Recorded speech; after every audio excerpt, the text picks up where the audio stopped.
Hello friends, welcome to my channel PSU Aspirants. In this video, we will see Class A load commutation from GATE and ESE exam questions point of view. So let's start. Load commutation is the first type of forced commutation techniques for making the commutation of the thyristor in case of a DC supply. Previously we had AC supply, so current was naturally becoming zero without using any external circuitry. But now as DC supply has the constant value, current I will also follow it and will not automatically become zero. So we have to make it artificially zero by using external circuitry. So the first is the load commutation or class A type of commutation. Now here what we are going to do, this is a R load connected to the DC supply. This is the thyristor T, and L and C are the commutating elements which will help to make the current through the R load zero. So let's see what is happening. Now if we examine the current, whenever we trigger the thyristor on by supplying it the gate current, the current I will start flowing through the L, R and C. So the current in Laplace domain, if we see, then I is V by R. So Vs, that is DC supply in Laplace domain, becomes Vs by S. R becomes same as R. L in Laplace domain becomes S into L, and C in Laplace domain becomes 1 upon Sc. So finally we will get Vs upon L S divided by S square plus Rs by L plus 1 upon Lc equal to the current I of S. Now if we compare this current with the standard second order equation, that is S square plus 2 delta omega ns plus omega n square, we will compare the coefficients. So the omega n square is equal to 1 upon Lc. Therefore, the natural frequency of this circuitry will be 1 upon root Lc. 2 delta omega n will be equal to R by L. Therefore, delta, that is damping ratio, will be equal to R divided by 2 into under root of L by C.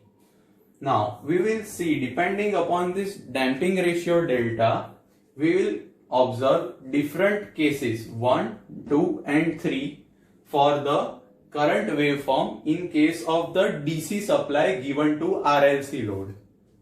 So first, when delta will be less than 1, the current waveform will be look like this. If we take the inverse Laplace transform and convert it into time domain, with delta less than 1 case, we will get such equation, e raised to minus at into sine of omega rt. For delta equal to 1, we will get a equation in which the current will never become zero automatically, and for delta greater than 1, in this case also the current will not become zero automatically. The difference will be of the peak in these two cases. Delta equal to 1 will have higher peak. So if we want to turn off the thyristor by the current zero technique, first technique which we discussed, then we have to make or adjust this L and C such that delta becomes less than 1 always. So at pi the current will automatically go to 0 due to the arrangement of the R, L and C. So if we compare for delta less than 1, R divided by 2 into root L by C should also be less than 1 because it is delta. Therefore, the value of the resistance or load resistance used should be less than R less than 2 root L by C. Now, another thing I want to focus is the conduction time for which the thyristor will conduct once it is given the gate current. So we can see that this circuit will have the ringing frequency oscillation, that is omega r, that we know from the standard second order equation of network, that it will always be omega into under root of 1 minus delta square. So omega r into t, this much time in radian, will be equal to pi. Therefore, T conduction time of the thyristor will be pi divided by omega r. That is very one important thing.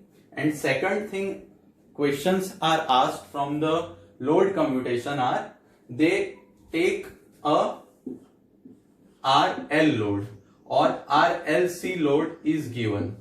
So in such case, what we have to do is the L becomes total inductance. That is L load plus L external. This total inductance we have to substitute in this equation, and C becomes the total capacitance, C load plus C external, that comes in the this equation.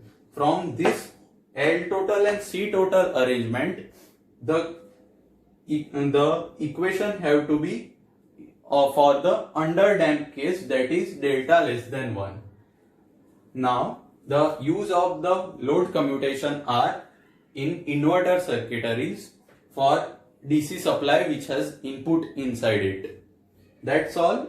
The important formulas are T conduction, and if the load is not simply R, then RL or RLC, then in whole of the equation take total inductance and total capacitance.